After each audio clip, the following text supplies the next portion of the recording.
Welcome to Ici Beyrouth. A month after the designation of Prime Minister Najib Mikati, Lebanon is still without a government. Given the ongoing political crisis, how will the country face the numerous challenges ahead? Who is the main culprit of this political standstill and who is benefiting from this situation? To answer these questions, I have the pleasure of hosting academic researcher Dr. Saleh el-Machnouk. Dr. Saleh el-Machnouk, welcome to Ici Beyrouth. Thank you for having me. I'd like to start with the formation, or lack of, the new cabinet. Why is Najib Mikati still unable to form a cabinet today? To be honest, I think it's a bit irrelevant and a bit of a waste of people's time to discuss the nitty-gritty details of the utter childishness that is going on between the president and the prime minister.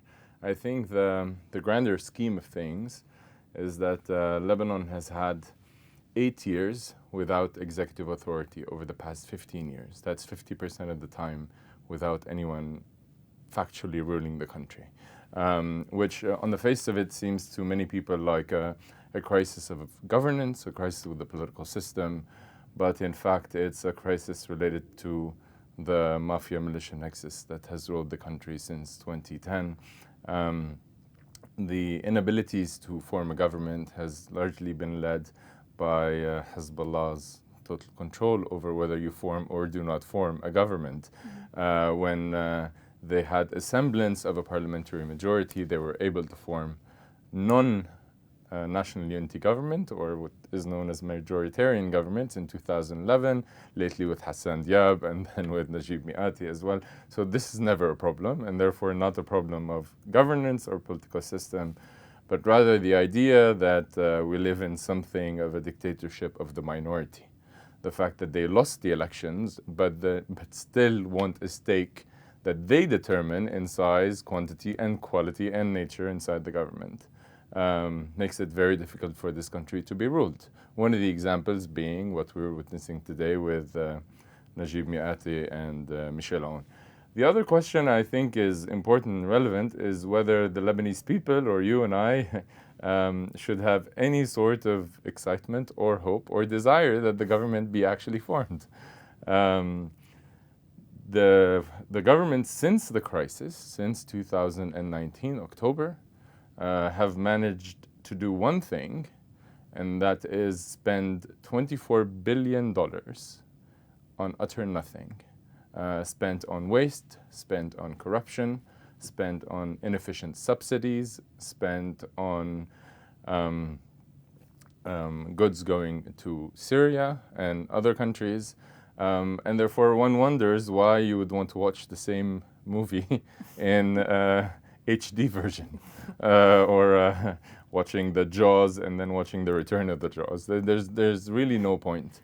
And every time this political class has managed to form a government, they call it a government of national unity, but it was a government of what is known as muhassasa, which is the worst form of power sharing. It's not sharing power to instill some sort of semblance of structure or stability, but in fact to share the pie. And sharing the pie of people's money, mainly among the personas of the political class who preserve their power. So there is no government, but I would venture to say, contrary to conventional wisdom, that is not necessarily a bad thing. Yes. A government is only worth existing if it's a good government and if it plans to do good things. And it's not true that any government is better than no government, as we've seen over the past 2.5 years. Perhaps if you had no government, we would still have $24 billion of people's money being able to give it back to them. Anything else that was part of the French project when Macron came to Lebanon, or that was part of the ministerial declarations, has not concretized over the past 2.5 years. The economic plan is a no plan. The port investigations have gone nowhere. The judicial reform has gone nowhere. The reform of the state bureaucracy has gone nowhere. And therefore, there is very little to look forward to before the election of a new president, at least. Speaking of a new president, you're a big critic of Michel Aoun's presidential term. Everybody is. Everybody is except Aounists, and that's not saying much. Yani. So. Okay. How would you evaluate his time in Babda, and do you think that his successor will be able to conduct efforts to rescue Lebanon? It's hard to describe his time in Babda without being insolent, which I do not want to do, neither with you nor in Ici Beyrouth. I think this is, without any doubt, the worst presidential term in the history of Lebanon, ever since this republic came to be, even before its independence.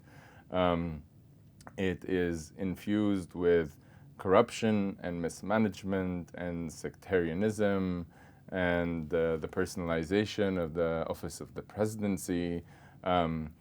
The only things that we will remember out of this presidential term is probably the port bombing, of which he is partly responsible, the economic disaster, of which he is partly responsible, the complete overtake of Hezbollah, of the official Lebanese state, this complete lack of a dividing line between the idea of a militia and the idea of a state, that these two are two separate entities that might or might not coexist. There are militias in the world that have fought against the state, like say the FARC in Colombia. There are militias that have fought for the state, say Serbian militias in Bosnia on behalf of Serbia. There are militias that have fought outside the state despite of the state. So for example, think of the Red Army going and fighting in the Palestinian camps in Lebanon, this not with the acquiescence of the Japanese government.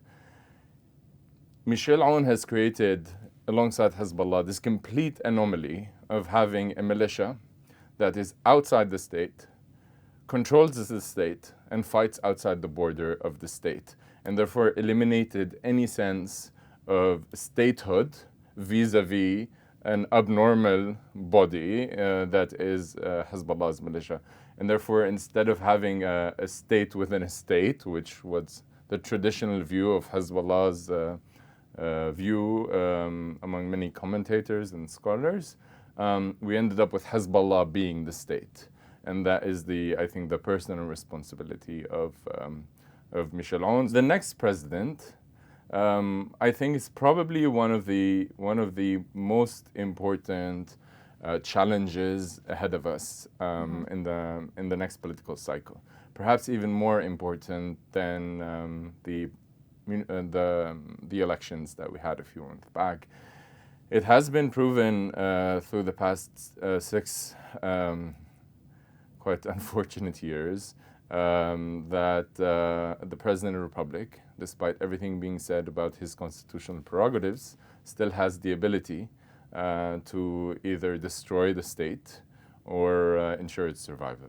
And we need to make sure that we have a president that first and foremost delimitates borders, not with Israel and not with Syria. First and foremost, delimitate borders between the official Lebanese state, its institutions, its constitutions, its system of laws, its army, and the idea or the fact of a fundamentalist sectarian militia. This is the top priority, I would say, of the new president. One would have high hopes, thinking that it cannot get worse, but that's not true. As Lebanon has proved time and time again over the past 3 years, things can always get worse. Hopefully not. And I think Hezbollah feels like they can choose the next president of Lebanon, which would be, I think, a complete disaster for the country and the destruction of any area of hope that things can get back on their feet. But you see them meeting with Frangieh and Gebran Bassil to try to distribute power among them, like the real supreme leader of the republic, giving this role to this person, that role to that person. So I think there's a huge responsibility on members of parliament, especially so-called change members of parliament, to play a proactive leadership role in ensuring that the next president is a person, a man or a woman, that can help preserve whatever is left of the state and help build things in a way in the United States after Bill Clinton. Bush had a policy called the ABC policy, anything but Clinton. We should have an ABA policy, anything but on. So making sure that every single policy or mindset or strategy that On and his team pursued over the past 6 years, that this is completely offset and overturned by the new president. It's no secret that you back the 17th of October movement and that you support the 13 independent MPs. How will these... Some of them. Sorry, some of them? I know, I'm joking. All of them. All of them? Yes. Okay. How will these newly elected representatives make a difference in Parliament given the current situation? Listen, on the face of it, it's really hard to think of 13 people making a difference in a 128-person Parliament. They are, in fact, about 10% of Parliament. But they do have a historic responsibility. They do have a historic responsibility because people, after the 17th of October revolution, instilled trust and hope in these people as agents of change after the entire political class and the Mafia Militia Alliance had taken the country to complete destruction. So they have an oversized responsibility that is not proportional to their actual parliamentary representation. And the only way to make sure that this hope and trust that people gave them can be translated into actual political change, actual political advancement of sorts, whether in Parliament or outside Parliament, is by instilling a mindset of coalition building. Coalition building not on the basis of absorption into the political class, coalition building on the basis of leadership. So you would define what is your political project, what are your political ideas, what are your political objectives, and you would build a coalition around those political objectives that are self-defined, that are not imposed by anyone but the MPs representing the willingness of change in the country. In this sense, I don't think that some of the approaches that we've seen over the past 2 or 3 months, whether inside Parliament or outside Parliament, of claiming some sort of revolutionary purity, Robespierre-like approach that's completely misplaced, will lead to anything good for the country. I don't think any of them has the power or the ability to either lead sort of an anti-system militia or overthrow the system or even form a party that will challenge the very existence of the sectarian parliament, etc. Given that these options are off the table, yes. And we have very big challenges ahead, from the economy to the election of a new president, it's important to find a way to combine a sense of political principle with a sense of coalition building. Because without that, there'll be nothing left to even defend or preserve or have any sense of principle towards it. So in this sense, it's important that they take the charge and take the lead in what is presented to them as a historic opportunity to lead the charge for change in the country. You're well known for taking bold... I'm not well known for anything. You didn't listen to the rest of the question. Unless it's a bad thing, then maybe... No. Okay. You're well known for taking bold stances against Hezbollah. Okay. What did you think about Hassan Nasrallah's latest speech? And how will it affect the maritime border negotiations, knowing that Amos Hochstein is supposed to be in Lebanon in the next 2 weeks? To be honest, I found Nasrallah's latest speech to be quite bewildering and almost an affront to our very existence as people in a normal republic.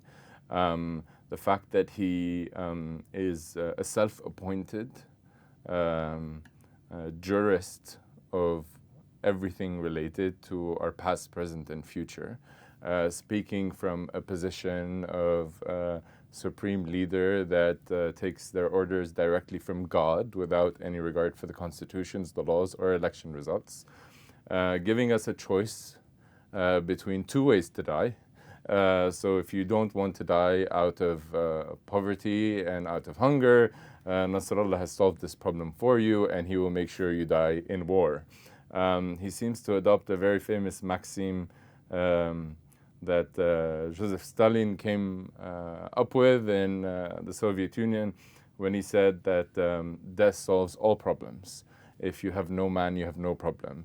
So he seems to be intent on getting rid of all of us, including his own people, simply because he has absolutely no idea, no conception, no imagination, no plan, no strategy to solve people's actual problems. And this is in large part because of his intellectual inability to develop such plans. I'm not speaking about him as a person, I meant the group. As an ideological fundamentalist militia, is not well versed in solving the problems of macroeconomics, but also because I believe, and I say this objectively, that he is hostage to his infinite need to preserve an unconstitutional and illogical and popularly uninstilled fact that they have a militia and that has no support among Lebanese people outside their own support base of 1/3 of Lebanese people. So in this sense, to preserve his weapons, he has to make sure that the mafia militia alliance is alive and well. So he has to protect clientelism, he has to protect corruption, he has to protect the political class staying in power, as was evident during the October 17th revolution, when he single-handedly made sure that these people remained in power, up to the port bombing, when he made sure, again, single-handedly and personally, that no one was held accountable. He also, as a self-declared agent of the Iranian Revolutionary Guard, needs to fight in Yemen, in Iraq, in Bahrain, in Syria, and elsewhere, therefore making sure that the country has no economic future, because now we're linked and tied and part and parcel of an alliance in the region, the so-called Mumena, that irrespective of any judgments that has to do with morality and politics, it just so happens that they are all broke. So if you are part and parcel of a broke alliance, the good chances are that you will end up broke yourself. And therefore, Nasrallah, on both the preservation of the corrupt political class and in fighting outside of Lebanon as a proxy for Iran, makes sure that we will be living in eternal misery and poverty. And therefore, unable to solve these problems, he offers us the choices between death by hunger and death by war. In terms of the maritime border negotiations, I will say two quick things. One, I think the negotiations have been led by a quite inept and beholden political class for the past 10 years. From which side?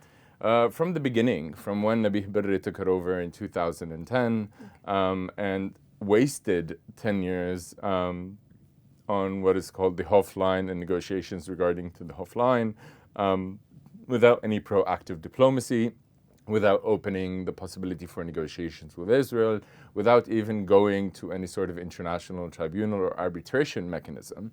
And then it was handled by Michel Aoun, and you can imagine the constraints by which these negotiations are subjected to.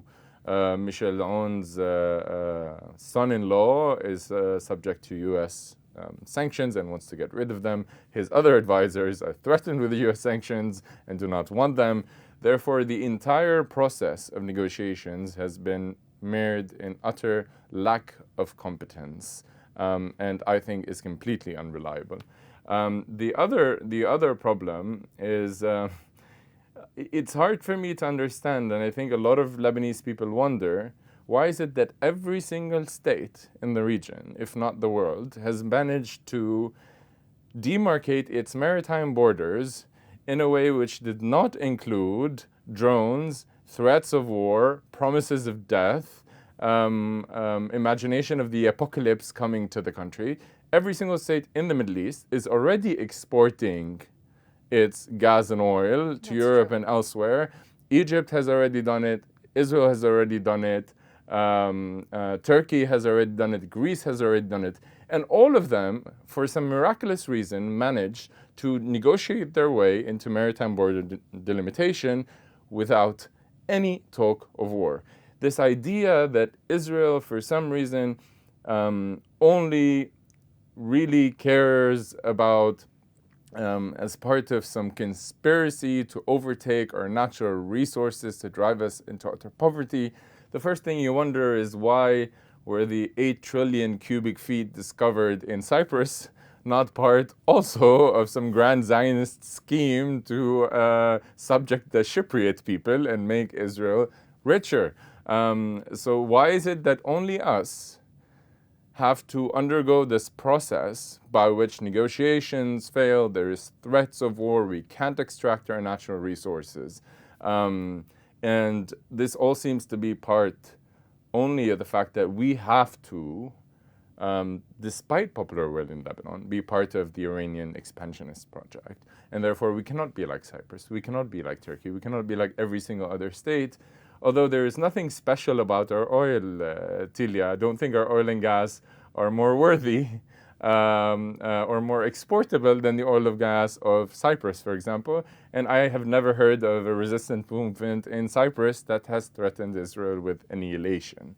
The third and last points I would make is, and I know this might sound unfortunate to many people hearing it, but oil wealth is a mirage. It's a mirage everywhere in the world. It's a mirage especially in Lebanon. Many countries from Nigeria to Iraq has suffered from what is known as the oil curse or the Dutch disease, by which states become less rich, less productive, less able, less successful after discovering oil. Most of the facets that emerge after discovering oil, we in Lebanon already have, which is a bloated public sector, huge levels of corruption, inefficiency at its highest, etc. And also, as a note, which shows why Nasrallah always wants to tell people about things that are more fitting of dreamland than actual strategic planning, from the song that they've been singing, waiting for the Mahdi to come back and save us, to the idea that oil will actually come and save us. We would need around, I would say, 30 years.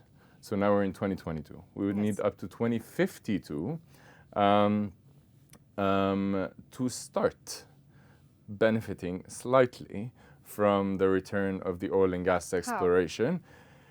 Well, it's a very simple mathematical formula that applies everywhere in the world. Okay. So you need about 10 years to actually extract these natural resources. That's how it works. You cannot just dive in there with some Hezbollah commando and take the oil and export it somewhere. And then after those 10 years, you have about 4 to 6 years by which the companies get preferential treatment in terms of the revenues on oil and gas because they've invested so much, especially in a region that's considered high risk, etc. And then you start making money, right? Okay. We're, by Lebanese law, we're supposed to put this money in a sovereign wealth fund and then invest the money and then get the return of the money from which we spend. Okay. So it would take you about 10 years after that. Nasrallah very delusionally said that we have $500 billion in natural resources. We are not Russia. We do not have $500 billion in natural resources. The latest study that I don't think is credible because it actually exaggerates the amount of natural resources we have. It was done in 2017 when we all thought that we had oil and gas in Block 4. We had oil and gas under the house. We had oil and gas in our parking garage. We had oil and gas everywhere. It says that we have about 114 billion, 5.7 billion over 20 years. So it would take you 10 years to make half of that, to invest it, the return of which would be less a year than what the central bank spent over the past 4 months just to stabilize the very unstable national currency. So the idea that oil will come and save us from our deep hole in which the Mafia militia made sure that Lebanon dug itself is a complete myth. It is sold by people who do not have any suggestion for practical solutions to our problems, not because our problems technically are unsolvable, because there isn't the political will to combat the status quo that gave rise to this crisis in the first place. So, long story short, there is no such thing as oil and gas. We will discover oil and gas at some point. It will yield returns that are completely and utterly insignificant to our national economy or its growth. The only way, Tylia, to make sure that our country is alive and well is to make sure that the country has growth. Not Sadr, not the IMF, not oil and gas. All of these are panaceas. They will not solve your problems. Growth. The only way to have growth is to make sure that this structure of power that is led by Hezbollah is weakened. Not because of some anti-Hezbollah feeling, but because unless it is weakened, you will not have investments, you will not have tourism, you will not have exports, you will not have any of the facets of economic growth that are available in the world today, not to mention ideas like information technology and being a tech hub and Facebook opening its regional headquarters in Lebanon. None of this is even part of our imagination anymore, right? We don't even talk about it even jokingly. But even the very basics of an average level economy, a mid-level economy, these can only be done through exports, investment, and tourism. It's not rocket science. It's not NASA. It's not the picture of the universe in high definition. It's none of that. It's very basic. This is the only thing that might actually get us back on our feet. And the only way to do this is to make sure that the people of our power are gone and weakened. Even the IMF, Tylia, they will give us $3 billion. We usually spend $3 billion on a weekend in terms of corruption and waste and lira stabilization. They say that they will give us fiscal discipline. We both know that, like any seasoned drug addict, which is a good way to describe the people in power, it will be no time before we default on our IMF pledges. And even if we don't default, the IMF basically gives you a card that says, you can drive a car, a driver's license. You are now qualified to drive a car. But if you are unable to get a car, the whole IMF deal is a mirage. It's useless. And I'm not saying we should not get an IMF deal. I'm saying people's hopes are misplaced, that the IMF or oil and gas or Iranian aid or any of these solutions being proposed by the political class will actually move the country forward. The only way to move the country forward. Because every single problem, Tylia, of macroeconomics or political economy that we have today has technical solutions that have been presented over and over and over and over again for the past 3 years. You and I have read hundreds of ideas and hundreds of plans. We all know them by heart, except Nasrallah. Nasrallah knows none of them because he doesn't read this stuff. But we know this stuff by heart. So it's not a technical problem that we are unable to conceive of or develop or implement. It's the idea that these people in power, led by Hezbollah, protected by Hezbollah, managed by Hezbollah, these people, if they implement the plan that you and I know is the very natural and basic plan to save this country economically, they will very simply cease to exist. So it's either the plan or their existence, and this is what's at stake today. Dr. Saleh el-Machnouk, thank you so much for being my guest today. Merci, شرفتيني. Thank you. And thank you all for watching. You can replay this interview on all of our social media platforms. See you next time.